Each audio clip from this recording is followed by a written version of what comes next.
les panneaux solaires sont souvent considérés comme une des sources d'énergie les plus propres. Et c'est donc pour ça qu'on en voit partout, sur nos toits, dans les montagnes, dans les champs de panneaux solaires. Mais il y a un gros problème à ces panneaux solaires, c'est qu'ils ne fonctionnent pas la nuit et qu'ils sont extrêmement vulnérables aux conditions météorologiques. On a récemment publié une vidéo sur notre chaîne dans laquelle on fait un top 3 des sources d'énergie les plus insolites. Dans ce top 3, on a mis le fait de mettre des panneaux solaires dans l'espace et ensuite de renvoyer l'énergie produite sur Terre. On a trouvé ce concept plutôt surprenant et donc on a décidé d'en faire une vidéo dédiée, la voilà.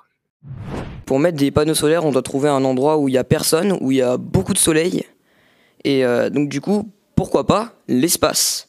Après tout, dans l'espace, il y a énormément de place.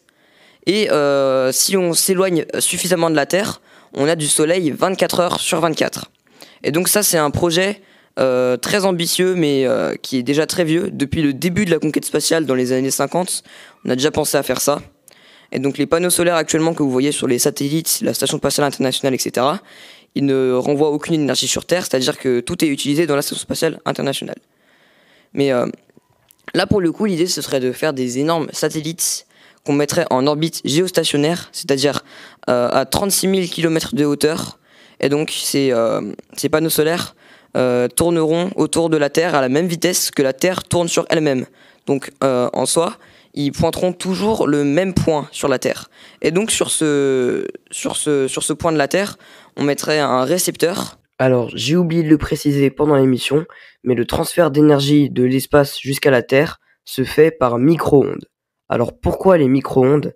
Eh bien, tout simplement parce que c'est la fréquence d'onde qui résiste le mieux au passage à travers l'atmosphère, et c'est aussi la plus simple à utiliser dans ce cas-là. Et donc, t'as dit que c'était des grandes plaques en métal, mais elles font à peu près quelle taille ? Alors, tout ça, c'est une question de précision. Là, j'ai pas trop d'idées, mais je pense qu'elles devront faire au moins 10 mètres sur 10 mètres parce que quand même si c'est dans l'espace, même si ça pointe toujours le même point sur Terre, il pourrait quand même avoir un petit décalage, donc il faudrait que ce soit assez grand. Mais un petit satellite pour toi, c'est quoi c'est quelle taille ? Alors là, le projet Maple, il a utilisé un CubeSat, c'est-à-dire un satellite de 30 cm de hauteur, donc c'est vraiment tout petit.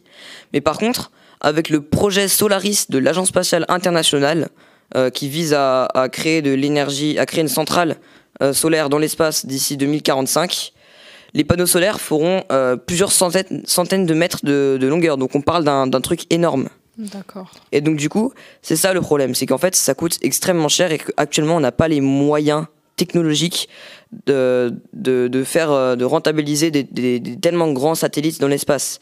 Enfin, ce projet, il est déjà très ambitieux et il s'est déjà concrétisé un petit peu, mais on risque de pas pouvoir le faire à cause de il y a des besoins technologiques qu'on n'a pas encore pu développer, ouais.